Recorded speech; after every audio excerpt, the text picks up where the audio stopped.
the same time, real estate prices crashed. And so there was this sense that this is a great time to buy real estate. Cost of capital is super low. Over time, this is going to reflate. This is a generational opportunity. So we ran around to a load of investors and they were all like, there is no way we're giving you money. You're 25 years old. You've just come out of banking. We've all just lost fortunes in the property markets over the last couple of years. And we started cutting deals with the landlords. It was working. And so from that point forward, my career kind of bifurcated. On the one hand, we had this property investment business. On the other hand, we had TSP. Fast forward to 2020, property investment business was much larger. We probably had a portfolio of around 120 million. TSP was also much larger. We were managing 1.2 million square feet of space. We focused very hard on trying to establish ourselves more in order to win bigger, larger and more long-term clients. The office will be here over the next 5-10 years, and I think it will continue to flourish. The demands of the office, they will be much higher. People just want more out of the space. Where do you see the opportunity within property investment over the next 5-10 years? There is plenty of that opportunity right now. It's very easy to feel in a market right now where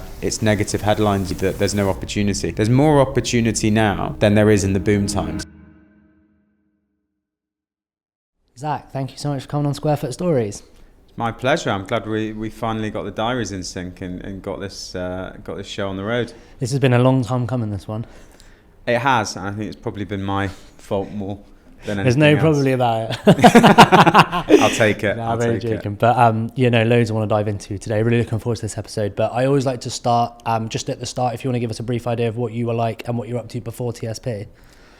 Well, that was a long time ago now. I founded TSP in 2009, which is 16 years ago. How old are you? So interrupt. I'm 41, just. I'm officially old. Nah, that's not old. I bracket now. 0 to 30 is young, 30 to 60 is middle-aged, and 60 above. Sorry if there's anyone 60 above listening, but that's old. So I've been middle-aged since I was 30 then on that basis. Yeah, I've just turned middle-aged. I've just turned 30. Okay. I think you know you're old when you start looking at things in life and saying it's not like it used to be. I definitely have got some early grandpa vibes going on. You want to share any? Oh, just everything. Work. Yeah. TV. Are you a classic technophobe or are you... No, I'm actually the opposite. I've always been a tinkerer and a bit of an early adopter of things. I love technology. But I find the world now is like such a different place. The difference between, say, my sort of upbringing, my attitude towards work and career, and I suppose my goals and objectives like feel different and old-fashioned versus some of the younger people that I'm meeting in the real estate industry now.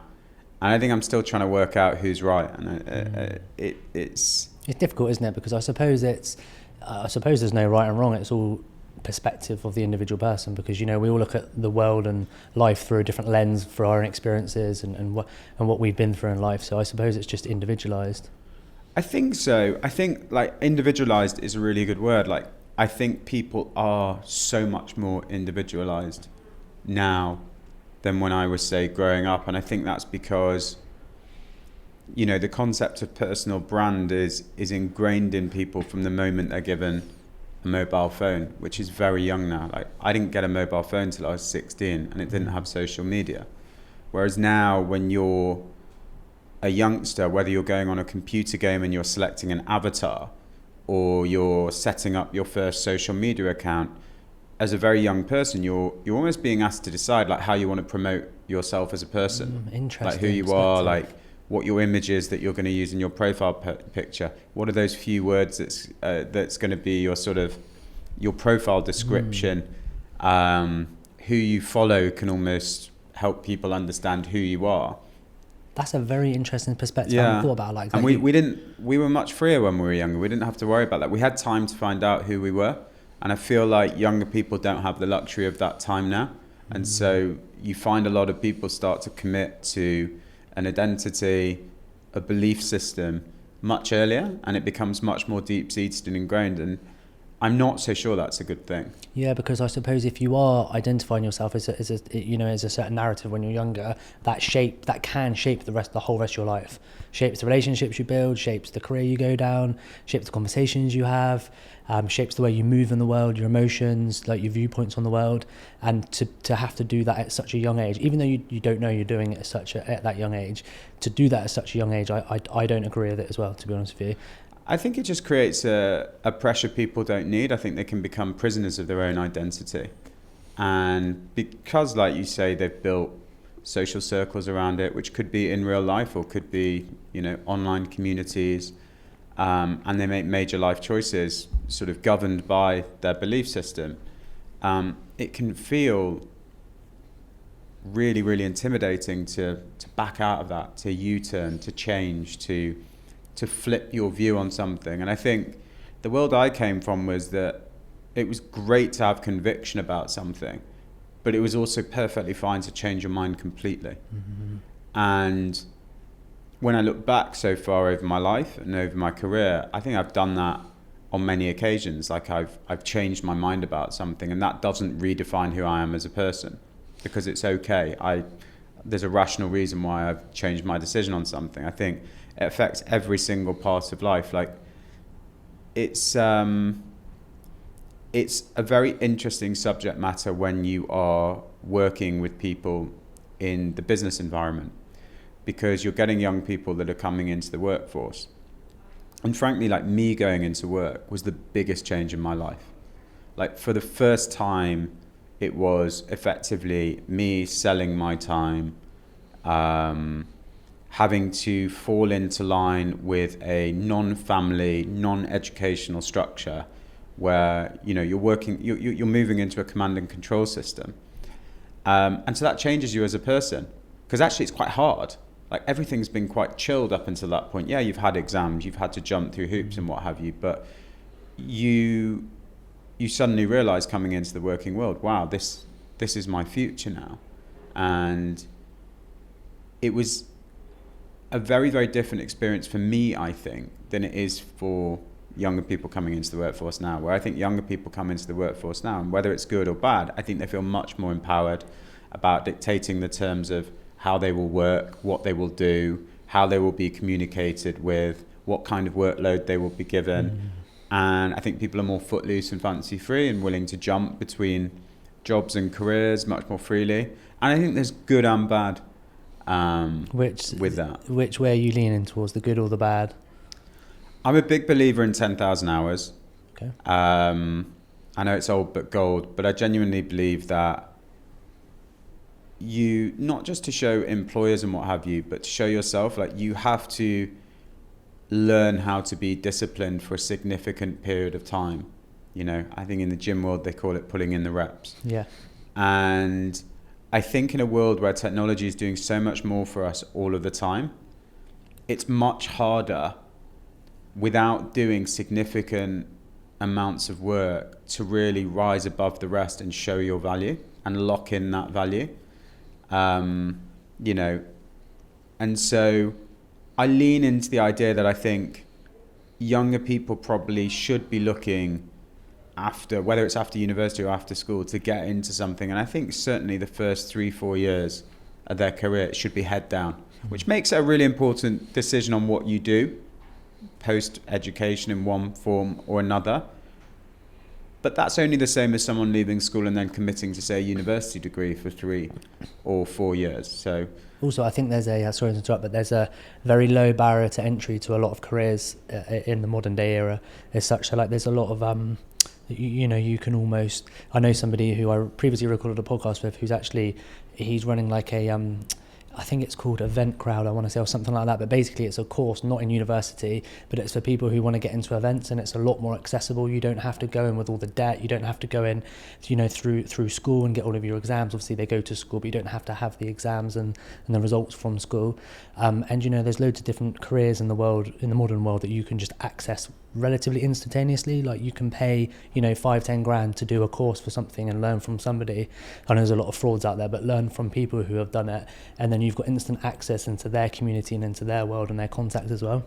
I love that. Yeah. And I think genuinely you can do anything. That old sort of chestnut that parents would say to their children. I think that's true now, but there's a caveat to it. You can't do anything well without putting in the work and matching your natural talents and determination to succeed. Anyone can start a podcast. How many people can create a podcast that people will engage with? Can they build an audience? Can they market themselves? Can they maintain quality and consistency in the production and editing? Can they monetize it? Can they evolve it into something greater? And can they get longevity out of it? So anyone can create a podcast very easily. If you've got a mobile phone, you can become a podcast host in 5 minutes. Open a YouTube account, turn the camera on your phone, start talking. But it's those other things that I think people are too quick to dismiss. Just a short break from the episode, which I really hope you guys are enjoying. This podcast has been invaluable for me, and I hope it's providing a lot of value for yourselves. If you could just do me one small favor and subscribe to the podcast on your favorite platform, not only does it help me and the podcast, but it also helps share stories and insights from the industry that we find ourselves in. I hope you enjoy the rest of the episode. Yeah, I agree with you, and I'm glad you said that because it makes me feel better about being a podcast host. You summarise the difficulties of it. But also another caveat to what you said, that you can do anything, is that we were discussing on the way up here in the car, is that you almost fall foul of the shiny object syndrome. So you see someone doing something, you're like, oh, it's accessible to do that. I might try and do that, and you do it for 3, 5, 6, months or whatever it is, or a year. In fact, you see something else, and you're like, well, I've done a year doing this. It hasn't really worked out. I've given it a go for a year.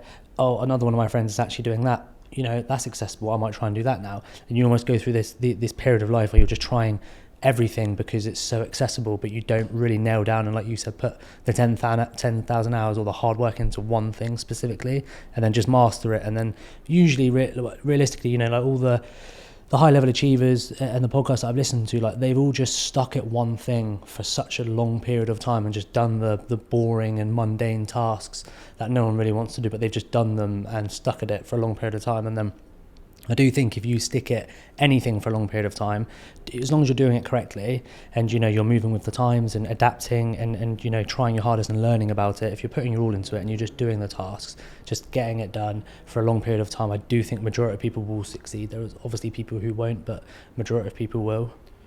I couldn't agree more. And I think, again, it's like, this is when I feel a bit older, but that phrase, just stick at it. Just keep going. It takes real time to understand what you're doing. And I think, podcasting is a great example. I think I remember seeing an interview with Mr. Beast, and he was kind of talking about like how some of the most mundane things have made him successful, like going back through the edits of his podcast and understanding where people drop off in his videos and why. Experimenting thousands of times with different thumbnails, with different captions that go across that and what have you. And it's those microscopic details that people who have the shiny new object syndrome don't see. They just don't see it. You look at an artist that just painted something, you think, wow, how is he charging £1 million for that piece of art? He's literally just sat there in his studio and painted it. They haven't seen that artist's life. They haven't seen their process. They haven't seen how they've created inspiration. They haven't seen all the failed pieces of art that have gone in the bin. They haven't seen that person on a low day where they're feeling like they completely doubt themselves and they can't do it anymore. They haven't seen those life events like where, a loved one dies or they burn a relationship or whatever it might be. And I think that is part of the problem of our kind of dopamine culture now, is that, whether it's a short we're looking at or an Instagram post or something like that, we see like this fraction, this little window into something where typically the person producing that content is projecting the very best elements of what they're doing. And obviously the stereotype is, these idiots that sit on private jets, sipping a cup of espresso and all the rest of it. And I think that's triggering more and more for younger people, thinking, I'm wasting my life. How am I 21 years old and not sat on a private jet? And you just feel like saying, well, I'm 41 years old and I'm not sipping coffee on a private jet. And I think I'm doing pretty well, so relax. Yeah. Just stick at it, keep going. So Let's have a chat I do feel a little bit old. In a roundabout way. Let's have a chat about that journey then. So, you know, what were you up to sort of pre-TSP? How did you make your way into creating TSP as such? So I grew up in Manchester, fairly normal family, and I went to school there, and I always describe myself, I was the kid that was selling you something in school. Wheeler dealer. A bit of a wheeler dealer, yeah. It started off, I think, I got busted at 9 years old at primary school selling Hubba Bubba bubble gum, marking up the price. And we didn't have a lot of money growing up. And sometimes we had a little bit of financial strife, shall we say. So I was always very keen to make money, to be able to pay for things, whether it was, you know, football stickers or going to the cinema with friends or getting that new puffer jacket that everybody's got or whatever. I knew I had to do it on my own steam. And so when I finished school, I got very good results, but I felt I couldn't really afford to go to university straight away. So I took a year out and I worked. I'd worked in retail a lot from the age of 16. I started off with a Saturday job in WH Smith. I also had a paper round before that for the local newsagent. And I eventually got a Sunday job with Kendall's in Manchester, which is a House of Fraser store. And I guess I was a bright boy. I got posted into their business support department, which was basically responsible for reconciling all of the tills, doing all the cash accounting, and sort of more businessy tasks. And so they were very happy to kind of keep me on in my year out, where I'd go and work there full time. And after my year out, I went to university. I went to Nottingham. I was a Cambridge reject. I applied for them, got interviewed. And back then you had to do a book review in your interview, and I did a book review on Margaret Thatcher, on her autobiography, not really understanding that universities could be quite left-wing and quite anti-capitalist. But that was me, not really understanding how the world worked to a greater degree. So I went to Nottingham, which was phenomenal. And immediately I got to Nottingham and I suddenly realised, my God, there is so much money being spent here. You know, there's tens of thousands of students, all freshly minted with their student loans for the first time without their parents or anyone else, just dying to spend it. So I was like, how can I get on the other end of this? And I very soon got into nightlife, aside from my degree. So I was promoting club nights, party nights. And I realized back then, it was like 2002, 2003, the main way that people promoted parties was with flyers, which you literally put in someone's hand. It sounds backwards now. And I came up with this idea that each club basically paid their own operatives to go out and hand flyers to people, typically around the campus. And I was like, why don't all the clubs club in together and just pay one person to hand out multiple flyers to people? And so none of them did this, so I did it. And so I kind of suddenly realized that if each club was paying an individual, say, £5 an hour to do this, I'd go to 6 clubs who were paying £30 collectively, and I'd say, I will do your flyering for £20. Yep. And then I went to all of the best flyer people on campus and said, what are you earning? They were like, we're earning £5. And I was like, well, I'll pay you £8. And all of a sudden I had this business where I was being paid £20 to give flyers to someone who I was paying £8 to go and distribute them, and I was making a nice profit. Smart. And then from there I suddenly realized that what I'd done was monopolize distribution and promotion. And so I was like, I should make my own nights. And so I had to learn about that, find DJs, cut deals with bars and clubs and what have you. And that kind of paid my way through university, and it became a real business. And I think it's an interesting start to entrepreneurship. It really was. And during that time, Facebook launched, 2004. And that took the business to another level, because instead of actually having to print flyers and put it in people's hands, all of a sudden for pennies, I could shoot flyers digitally to everybody on campus. And it was amazing. And so, yeah, I that was my first proper business, After Dark Enterprises. I had a couple of business partners in that as well who had become lifelong friends, one of them which I still co-invest in deals with to this day, 20 odd years later.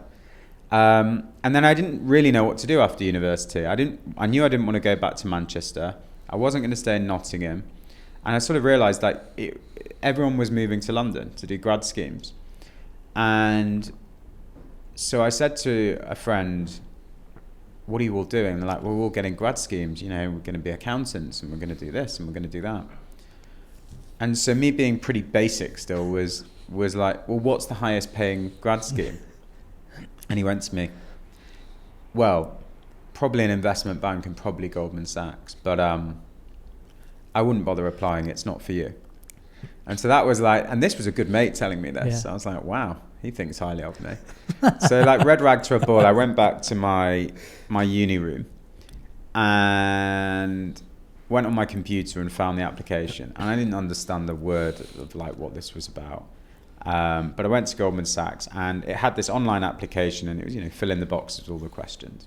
Didn't, you know, why do you want to be in global banking? Like, got no idea. What department do you want to be in? Got no idea. What's your view on the world markets? Got no idea. So I basically instead just wrote in the boxes my story. And I was like, I started my application off with, I was told earlier today by a friend I shouldn't even bother applying to you. But here's who I am, here's my story, and here's why I think I'd be an asset to your company. And I just wrote through the boxes, pros, talked about setting up this business, talked about some of the side hustles I'd had as a kid, from car washing to selling bubble gum. Sent it, it's late at night, thought nothing of it. And then a few weeks later, I got this thing saying, you've been invited to an interview at Goldman Sachs. And I was like, oh my God. I'm not surprised you probably stood out like a sore thumb with that response. In a good way as well. In a good way. I guess so. I mean, for any young people watching this, give it a go. See if it works for you. I think as well, at the time, like banking was exploding. And so they were probably casting the net a little bit wider. I think I may have got a bit lucky with my timing. But also, they may have looked at you and thought, this guy thinks outside the box. He might bring different ideas or something to a team. Because I watched a recent video about the CEO of Brewdog. And he had somebody come into, they basically faked their way into the Brewdog offices to come into his office. I think they wanted him to invest in their company. And the gentleman who wanted him to, he brought a Brewdog t-shirt and he literally just pretended he worked for Brewdog, walked in through the front door, went to the top and goes, I can't remember the Brewdog CEO's name, but hypothetically saying his name is Mark. He said, I'm here to see Mark, he's expecting me, can I just quickly pop up? And they said, oh, he's not here. He said, oh, but he's expecting me, I'm just going to quickly pop up. So he walked upstairs, left a load of information about the investment on his desk, left a massive like life-size model of him and the CEO of Brewdog next to each other investing in his business, and then left and left his number there. And the CEO of Brewdog actually did a post on LinkedIn about it. And essentially just said, because this guy's thought so, and he did a vlog about it as well, so he vlogged the whole day of how he did it, sent it to him. He watched the vlog, obviously saw the information on his desk and said, you know, because this guy's thought so far outside the box, like I'm going to have a conversation with him about investing, because I'm investing in the person, might not be this business, but the person, for somebody to have the willing to do that and the thought process, I'm willing to invest in it. Look, someone seeing you and seeing that you're different and then wanting to do something about it is frankly luck. Because on a different day, someone might have seen my application form and thought, what an idiot. But my mentality was not that I thought that it would actually work. So I didn't care. I was completely and utterly fearless. I didn't care. And I think this is something that people in general need to practice more of, is just not being fearful of what the outcomes might be when you're doing something speculatively. And that could be going into a pitch, it could be making a sales call or a cold call, it could be having that difficult conversation and what have you. If I hadn't have been fearless, and I'm not saying that was bravery, I'm just saying just didn't care, just thought give it a go, what's the worst that can happen? None of it would have happened and my life would have been different. And I see that with many people now, like they're scared to be successful at stuff, they're scared to just have a go and crack on. Like there just seems to be so much more pressure on people. Scared to be different as well, I think a lot of people. I think so. So getting back to it, I had this series of interviews and one way or another I got a job.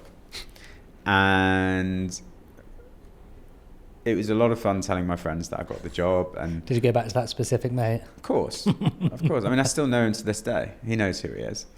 And they sent me off to New York. Came back, then worked in India for a bit, worked in a few different departments there. And basically I got to about three and a half years in, and it had been a whirlwind for me, and I was earning loads of money and I'd met amazing people, and I was I was a bit of a rough diamond before I went there, and suddenly I was working with lots of intelligent people, spreadsheets, money, markets, this, that, and all the rest of it. And I'd improved as a person. I think I became more valuable as an individual, I had skills, but I was really unhappy and I couldn't work out why. And that friend who I'd started the business with in Nottingham, who is still a friend today, sort of came around and he said, this isn't you. You're not a company guy. Like, it's a great job you're doing, but this is not you. And he was right. And that job had really been my ticket to ride to London, get set up. And so he gave me these two books, Who Moved My Cheese and The 1 Minute Manager. I kind of read both these books and basically said, right, I'm quitting my job. And at the same time, another old mate was working for a property company which was about to go under in a big way. It was 2009. It was around the credit crunch. And he sort of said to me, listen, I'm thinking about going into real estate. And I said, well, I'm going to quit banking. And he was like, why? I was like, it's not me. And it's a bold move, by the way, to quit. I quit my job. Yeah, but just because of the fact you're, living it sounds like a reasonable lifestyle. You're traveling around, you're earning a lot of money, potential, you're meeting people, making connections. But what's the worst that can happen? You can just get the job back, or not that job, but you can get something back in a similar remit. That's what I've heard. No one died not being a banker anymore. That is true. You can put it like that. But just in terms of what's the worst that can happen, like if you were to quit that and start your own thing and it didn't work out, you could go back to being a banker and probably go back into a similar paid job. I could go back to being a club promoter. Yeah. I could go back to House of Fraser and work in the business support department. Like, you'll find a way. Yeah. You'll find a way. So was it real estate when you've quit the job then? Did you dive into real estate with that friend? So I was 25. Yep. And the idea was basically, I'd been working in the interest rates business in the bank. Interest rates had gone to nearly zero, like 0.5%. And at the same time, real estate prices crashed. And so there was this sense that this is a great time to buy real estate. Cost of capital is super low. Prices have crashed. Over time, this is going to reflate. This is going to recover. We should buy. This is a generational opportunity. So we kind of put our heads together. We went round. We got set up in a little room in Hendon. I think we pieced together about 25 grand of startup capital. Spent 5 grand on stationery, on logoed stationery, and spent about 15-20 grand on PR, which we had no idea what we were doing. What's that PR looking like? Oh God, I can't even remember. I think we got like a few. You can probably find it on Google still, like a few low rent articles. We got inadvertently ripped off because we didn't know what we were doing. You didn't really have social media as well to promote your business. It would be so different today. We would have got everything for free. But the idea was like buy property, get investors, reposition the property. So we ran around to a load of investors and they were all like, there is no way we're giving you money. Both of you, you're 25 years old. You've just come out of banking. We've all just lost fortunes in the property markets over the last couple of years. Come back when you've got some track record. So we were like, bugger. Like, we had to pivot. And to give him credit, my former business partner sort of said, I think we should look at the charity sector. No one specialises in it. They're huge property owners. They're huge property leaseholders. And at the time in the press, it was all about the fall of the high street, and like all of these high streets were like emptying out, and the only people left on them were charity shops. And he was like, I think, he said, it was his idea. He said, I think if we go to these charities and basically say to them, look, we'll renegotiate your leases and save you money. And if you save some money, we'll take a slice of that. I think they'll go for it because it's no win, no fee.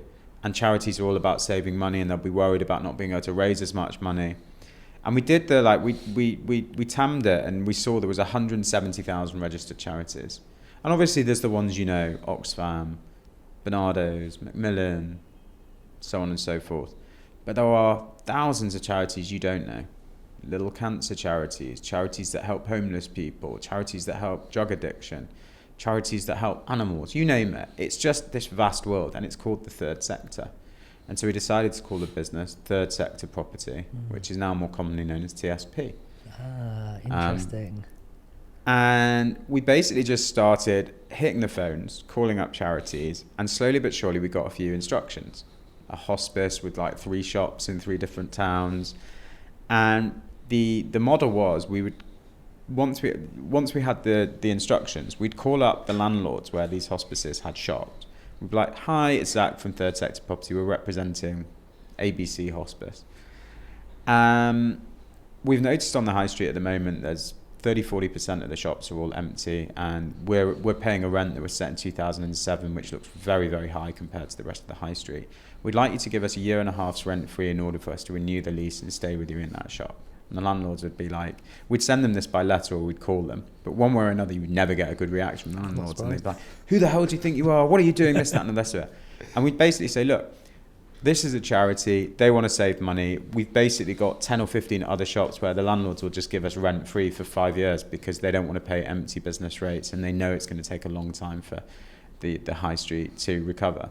And we started cutting deals with the landlords, and it was working. And then 9 months into doing this, Barnardo's instructed us. And I remember the man that instructed us was called Rodney, and he goes, I'm not going to pay you as much as you're being paid from other people, but you working with us will change your business forever.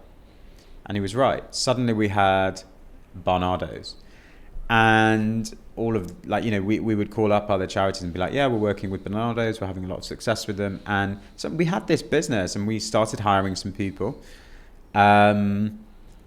And before we knew it, like, these charities started asking us to do other things, like, we've got a dilapidations case, could you negotiate it for us? We've got this property, we don't know whether to keep it or refurbish it and reposition it. And we were suddenly running, completely by accident, a full service property practice for charities, when all we'd intended on being was investors. Yeah. So it was a completely accidental business. Isn't it funny how, like, lives go in terms of, like, when you commit to doing something and then you put all your eggs in that basket, it usually paves a way somehow, and things just work out, and, you know, like, things move out the way and things come into your path and out your path somehow, and then eventually it just kind of works back. Like, when you look back on things, that you can connect the dots, I suppose. And I suppose if you look forward you can't, but when you look back in hindsight, you can look at that and think, oh, I made that decision that linked to that, and then we got Barnardo's, and then that linked to doing D-Laps, and then... Yeah, I'm not sure if it's the right way to do business, because obviously the sort of implied wisdom is that you have a plan, you spot a gap in the market, you sort of you write down on a piece of paper a rough idea of what you're going to try and achieve in a year or 2 years, and you go and execute. And our plan was pretty open-ended. It was sort of like, just make money, just do deals, just say yes to things, and like we I don't know, like, we just seem to constantly run into opportunities, and we'd be like, yeah, let's do it, let's give it a go. And not everything always went well for us. Yeah. We fell flat on our face more than we didn't. But we ended up doing some really interesting deals.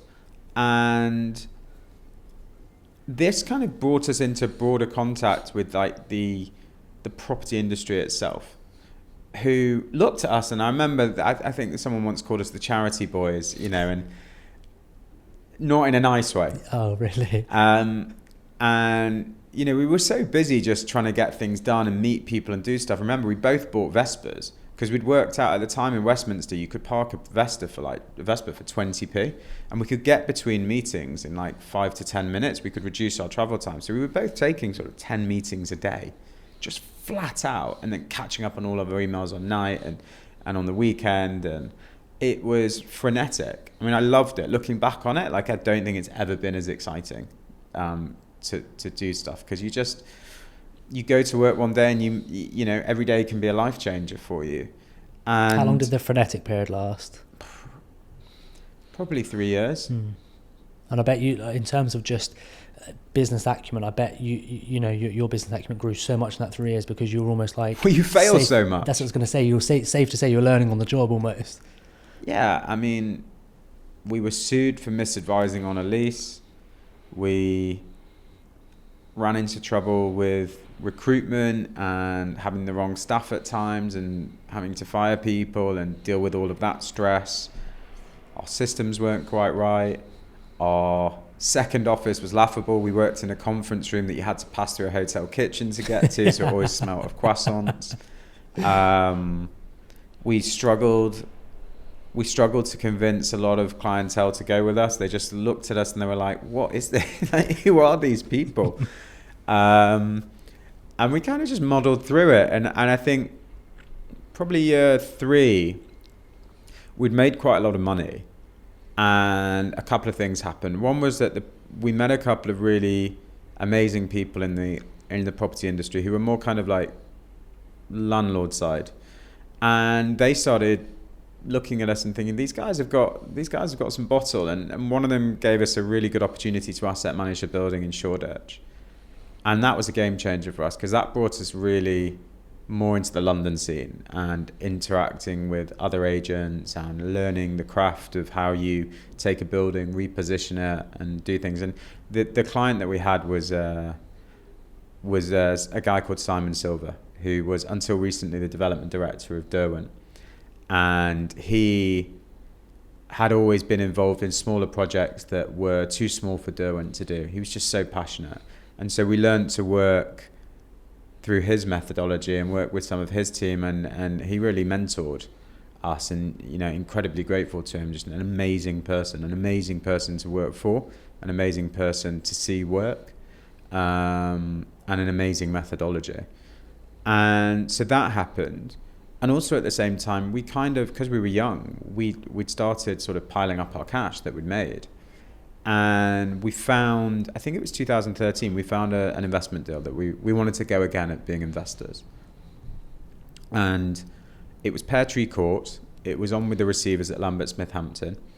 And a guy that I still know in business to this day, Alex Kim, who's gone on to work at the Crown Estate and now set up his own business.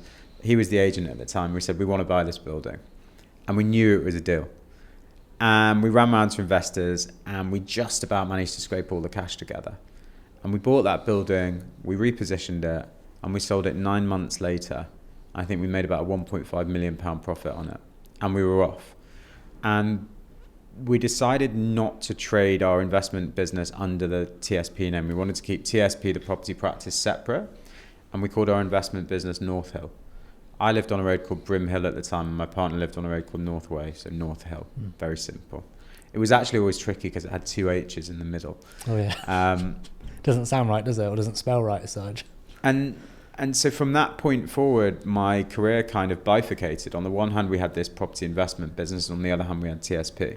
And when we bought property investments, TSP would service those investments, but we were also building third-party clientele. And then fast forward to 2020, our property investment business was much larger. We probably had a portfolio of around 120 million. TSP was also much larger. We were managing probably, maybe 1.2 million square feet of space, predominantly in London, but quite a lot of nationwide stuff as well, across charities, family offices, institutions.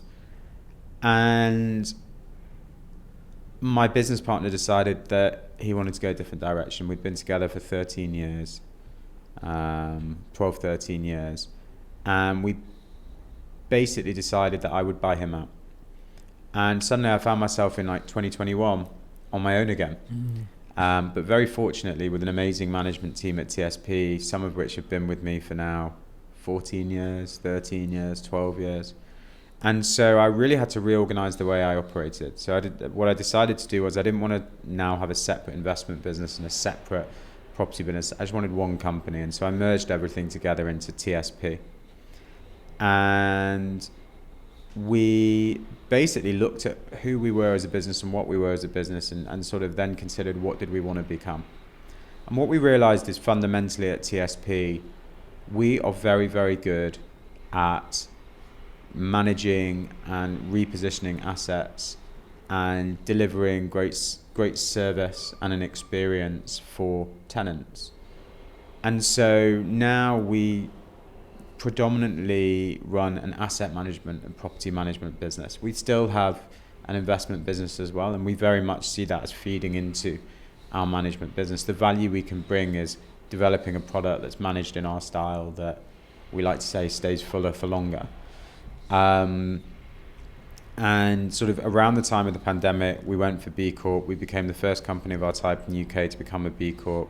We understood that sustainability was a huge driver, not just for the investment markets, but also for tenants. And we were also dabbling with flex space, managed space, Cat A plus space, very, very early on. We developed one of the first managed space buildings in the UK, which was 30 Lighterman. And subsequently sold it, and I still think to this day it's the only managed space building that's sold in London.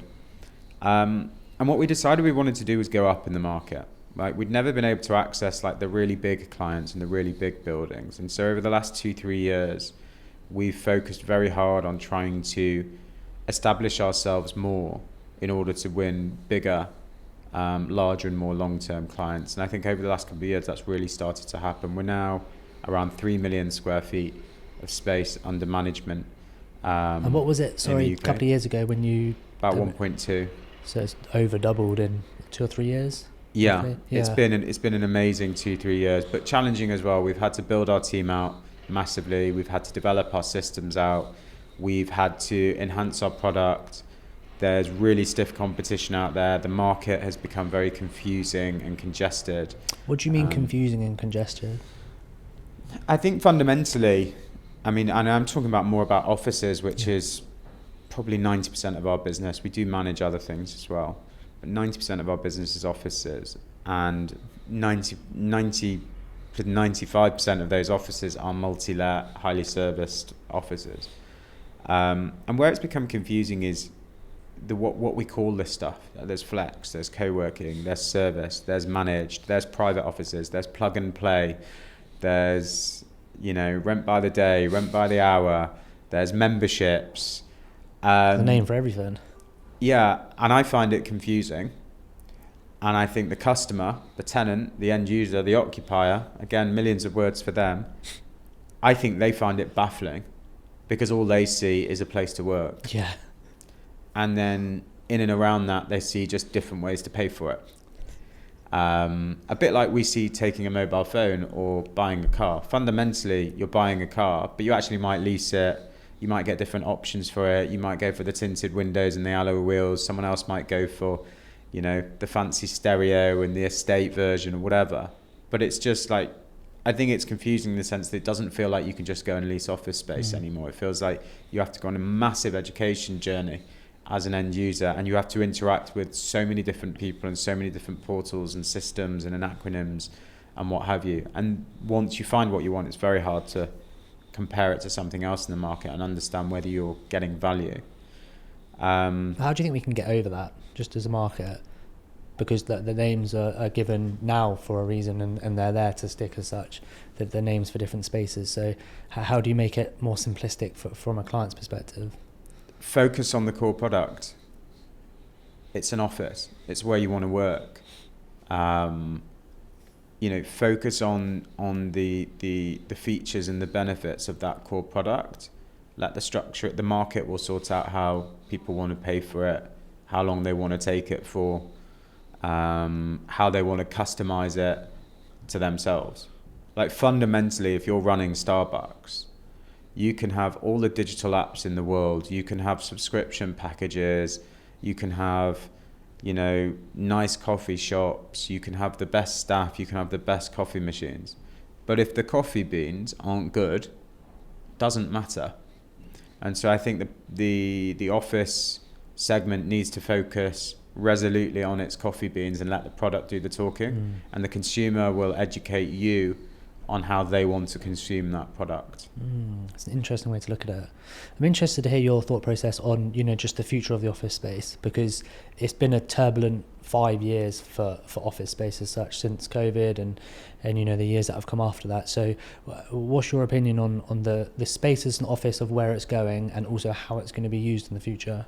When I say future, I mean like maybe the next 5-10 years. The office will be here over the next 5-10 years, and I think it will continue to flourish. The demands of the office, they will be much higher. So when you really simplify it down and you strip away kind of all of the the noise. People just want more out of the space. It needs to be more versatile.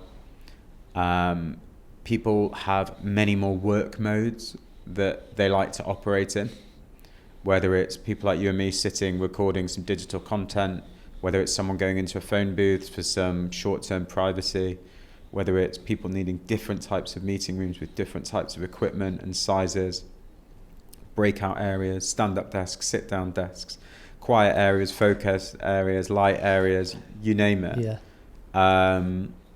So people want more out of the office, and the office needs to be able to handle that. And I think it can, and it will, and it's already doing it to a greater degree.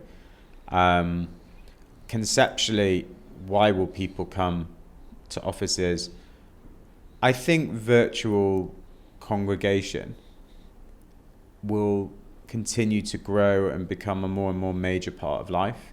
And I suspect once we move towards sort of virtual reality, there may be some substantial change in the balance of how much time we spend with one another digitally and in real life. Do you think that, just to touch on that actually, does that worry you as such, the fact that virtual reality could ultimately replace the need to want to go and connect with someone on a human level, like face to face, like we are today as such, when, virtual reality comes out and in our lifetime and is as good as what it seems it's going to be, you and I can do this, me in my office and you in your office, and we don't need to be sat here. No. So does that concern you at all? No. And I think it's an absurd concept. And I think we've got a very good example. I can't exactly remember when it was invented, but I think the phone was invented in the late 1800s, right? By Alexander Graham Bell. And so you've been able to call someone on a phone for over 120, 130 years. I can call you on the phone.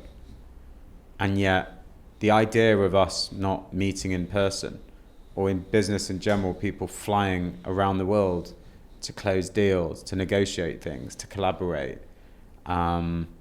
If anything, there's more flights every year, more business flights every year than there have been. And so somewhere in that data, it tells you people want to meet in real life. Now, some people might argue, well, a phone's not as good as, meeting someone on a video call. You can get more out of a video call. And then someone will say, and when we have virtual reality, you can get more out of that. Maybe. But something tells me people will just always want to meet. There's a human desire to socialize in an in-person level, I think. Massively. I think there's a sensory desire. I think it's a visceral feeling you have when you're in the room with someone. And I'm not sure if we truly understand as humans how that works. But, they say with cats, they have pheromones and they can sense each other around them and communicate in different ways. I'm pretty sure that's the same with humans. I think humans as well are very prone to being lonely. And something that I've noticed in the sort of Zoom era of the past few years is I think there's been a lot more mental health issues associated around it. There are brilliant things about digital connection and remote working, and we can list them all out. But I don't think there are enough brilliant things and few enough negative things to mean that people won't be meeting in person for a lot longer, for a long time to come. And so, no, I'm not really worried about it. I think there was definitely a concern post-pandemic about whether the supply-demand balance was completely shaken in light of the fact that more people would work hybrid and more people would work from home. And I think that probably led to a slower pace of development of new stock. But as the population grows, and therefore as the business population grows, I think that balance has come. And I think you can see that in construction now. Most new constructions in London are pre-let, over 50%. There are areas of London, especially where transport is good and amenity is good, where vacancy is incredibly low. And I think also there's interesting case studies, like law, for example, is fascinating to me. So law is probably the use case of offices where they are sticking to working from home more than any other sector or segment. And yet legal firms have been responsible for the largest amount of uptake in London over the last 3 years. So they're using offices less, but they're taking bigger offices and spending way more on them than they've ever spent before. which just goes to show that what's happened is, as much as people value being able to have the flexibility of working from home, the value of when you come back together is even higher. It's more intense. And so for all of those kind of factors, no, I'm not worried. I'm just cautious to make sure that wherever we're operating, we're keeping on top of what the local trends are, and what the demands are from the market, and making sure that the product that we're offering is matching that. Speaking of trend, well, it's not a trend, I suppose, news as such. Something I wanted to ask you about is the relatively recent news of CBRE and Industrious. How do you think that's going to shape the next 5-10 years? I mean, I think it makes perfect sense, and it's a great move for CBRE. CBRE, a huge global company, they silo their service lines out to a point where it's very difficult for them to provide an integrative service, which is something that TSP do, where it's kind of one team, it's one ethos, it's one philosophy. And I think the modern office, which is more like a hotel now, requires that type of close-knit team and a very cultured approach.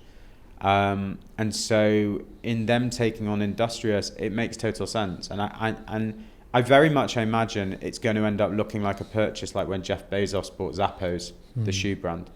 And he spent $1 billion on the brand. And he said, I didn't buy it for the business, I bought it for the culture to infect the rest of Amazon.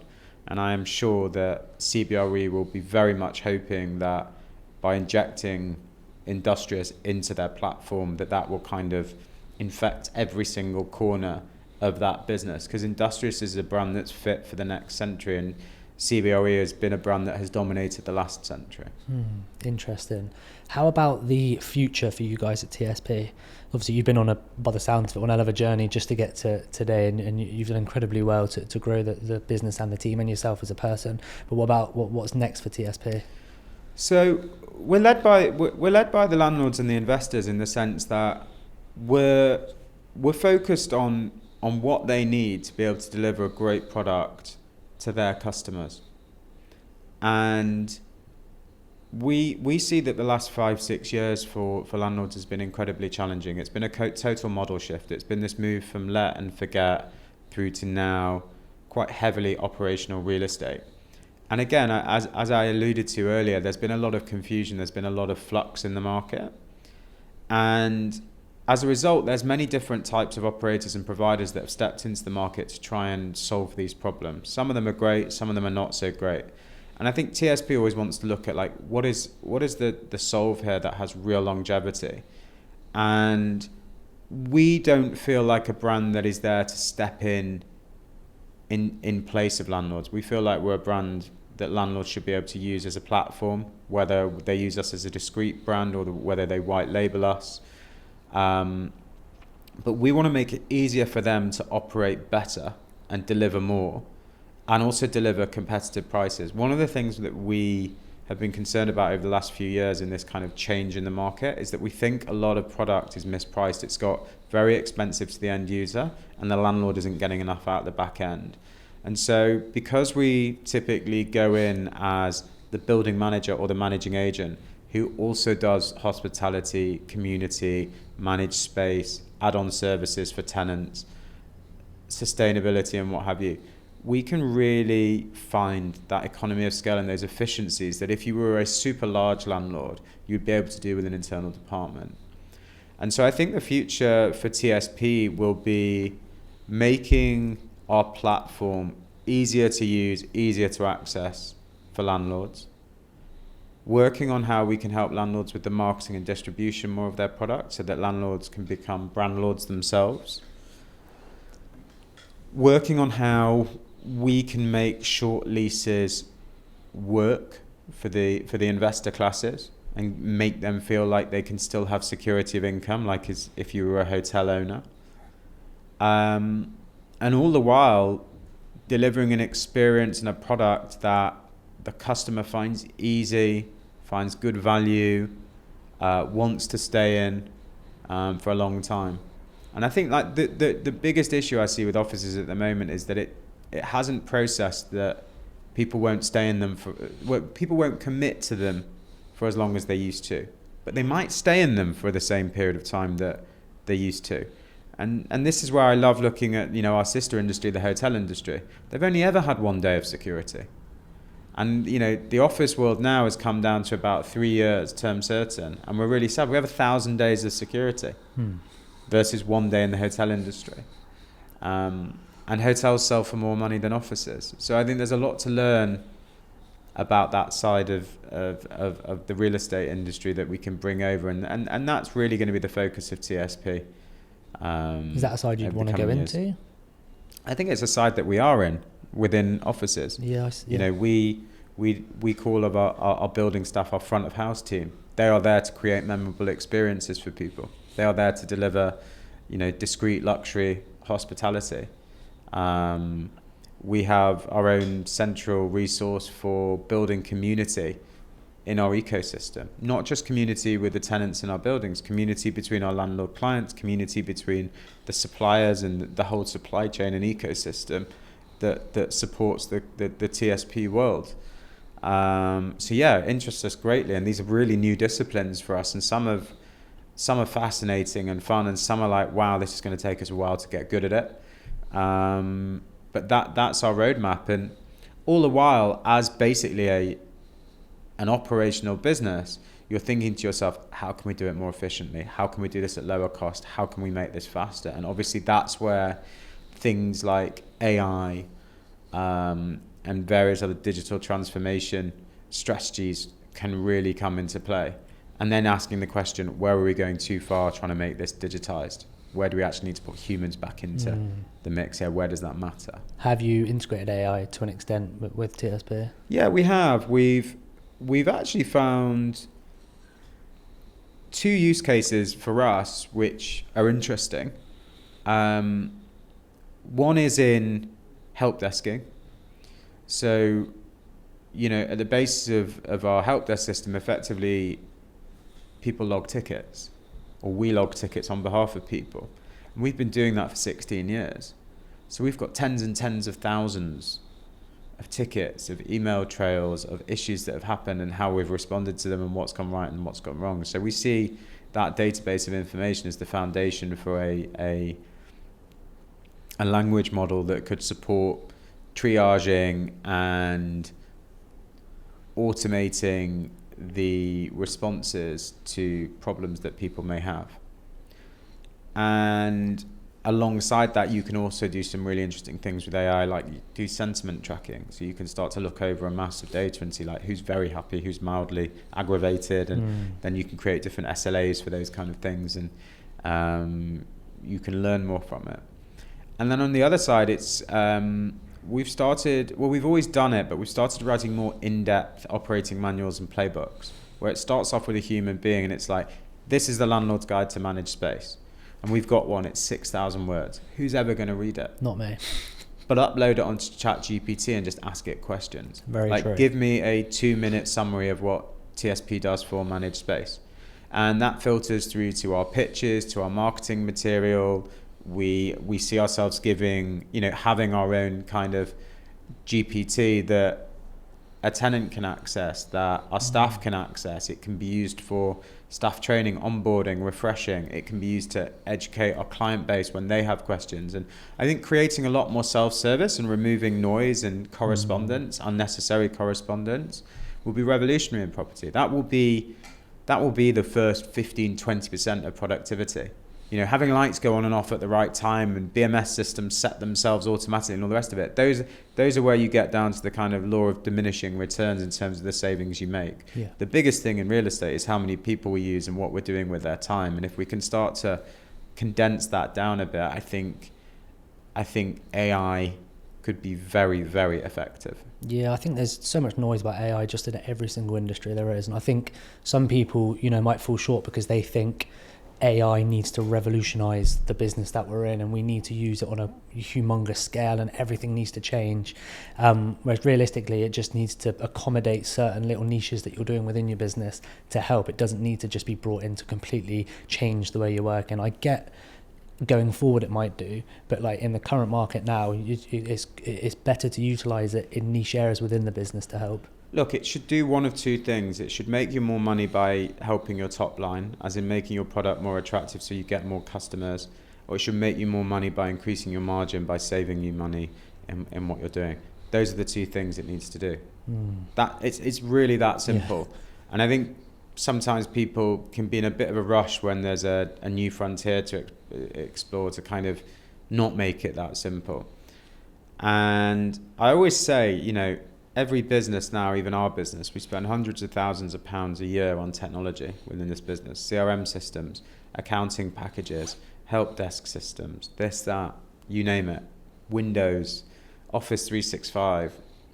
If I take all of that hundreds of thousands of pounds, I often wonder to myself, if I employed staff instead and didn't have the computer systems, which would be more expensive? Because the idea of all of these systems coming in was to automate things so that you didn't need people to do it, you know? And that is the, you know, one of the major use cases of technology is it saves you time, it saves you the need for human capital, or it makes the experience of your product and the capability of your product so good, you can beat the competition and win more market share and therefore get more top line revenue, enjoy the economies of scale down the line, print more profit. But the idea of these things is to print more profit. Yeah. And so those use cases where people really focus on that with AI will smash it, because there's lots of ways to make yourself more profitable with AI. It's an interesting way to look at it. How about, you know, we've explored the future of TSP. What about the future for yourself? Because I'm sure you've probably got some large plans beyond what TSP is as such. I mean, sadly, no. I really enjoy what I do, and I'm very lucky that I'm a business owner, so I can afford myself a certain level of autonomy. TSP's never felt like a day job to me. I've never felt like I've punched in and punched out.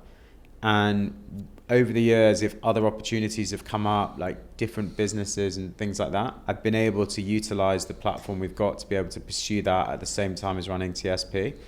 And we've got an incredible management team here, and we've got an incredible bench, like a very deep bench of great people who are very much in line with the TSP culture. So we've got amazing succession within the business, but I got really no intention to change what I'm doing. I'm much more opportunity led. Like if I see something and I really want to have a go at it, I'll have a go at it. And during the pandemic, when we had time, I really had time to dive into the prop tech industry. And I actually decided at the time to launch a new business alongside TSP called Switched On Space. And we partnered with multiple global prop tech brands, and basically acted as a reselling agent in the UK market, experimenting with various landlords, selling in different products, and we did some really cool projects. So that's an example of where I wanted to do something slightly outside of TSP, but complementary, similar to when we had the investment business as well. So typically, most of the things that I get involved in are complementary to the TSP business. I'll still invest in other people's property developments and projects. If the right thing comes along, we'll create a property investment syndicate and what have you. So I feel very fortunate that I get to have this type of lifestyle and that I can create my day job all the time. It's freedom, isn't it, ultimately? That's what we all want as human beings, is freedom to be able to do the things that we want to do. And owning your own business and being successful within that gives you that freedom as well. Yeah, I mean, and what is freedom? I mean, freedom is typically a combination of security through finance, through talent, through marriage, and through family and permanency and what have you. And typically, the better you get at something, the more autonomy you have in it. But I think once you can take those things off the table, a basic level of wealth, you can afford to go out and buy clothes, you can go out and get a meal, you can go on a holiday once or twice a year, whatever that may be. And once you've kind of achieved some quite big milestones in what I guess I was brought up to know as a normal life, like grow up, get a job, make some money, buy a house, get married, have kids, I think what you're then looking for is stimulation. And I think that's what I'm always in hot pursuit of in what I do. Like if there's one thing I fear, it's getting bored, because I'm not great when I'm bored. I'm the same. And I think you're looking for stimulation, and the way to make that marry up with what you do in business is typically, I think, that innovating, exploring new ideas, pushing your business forward into new spaces, is very, very stimulating. It comes with an equal amount of pressure, frustration, heartbreak sometimes, but that's where that's what keeps me going, is like, the project's not done. Something needs improving all of the time. One thing I want to leave it on, a final question actually, is tailored towards the property investment side of things. Like, where do you see the opportunity within property investment over the next 5-10 years? There's two sides, isn't there? So firstly, there's property as an asset. There's opportunity in how you acquire, how you take control, how you finance that asset. And there will be lots of opportunities. The market is in transition. We're at the turning of a cycle. So there will be opportunities in just looking at where the market is distressed and where you see things that are materially mispriced. And what I mean by mispriced is that market sentiment is overriding the market fundamentals, and you're buying something for less than it's worth, where you see a tenner up and you think you can buy it for a fiver. So there is plenty of that opportunity right now, and there always has been, but in times like this there's much greater opportunity to go find those deals. Okay, there is more blood on the streets. So that's one side of where there's opportunity. The other side of where there's opportunity is in use case.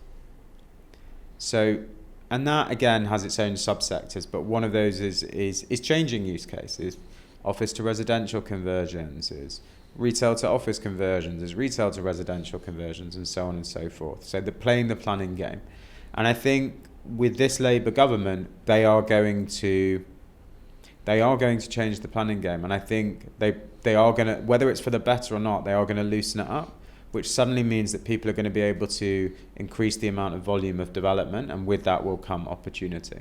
And finding those right areas, finding the right type of development to do where demand works, getting the tide to hit the tarmac. Some people, there'll be a real fortune to be made there.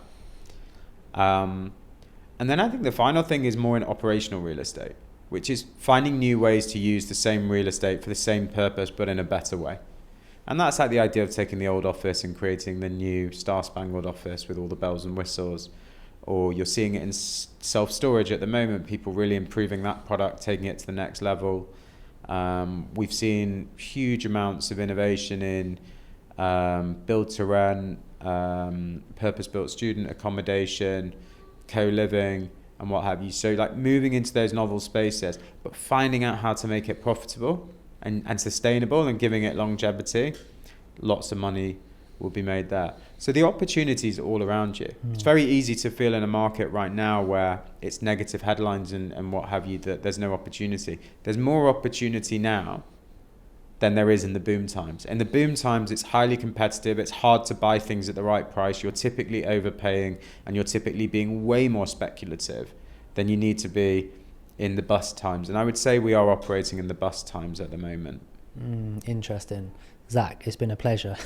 Thanks so much for being open and honest about your journey, My pleasure. The business and the industry as well. It was interesting to hear your perspective on different things. So yeah, thanks so much for your time, and thanks for letting us use your space as well.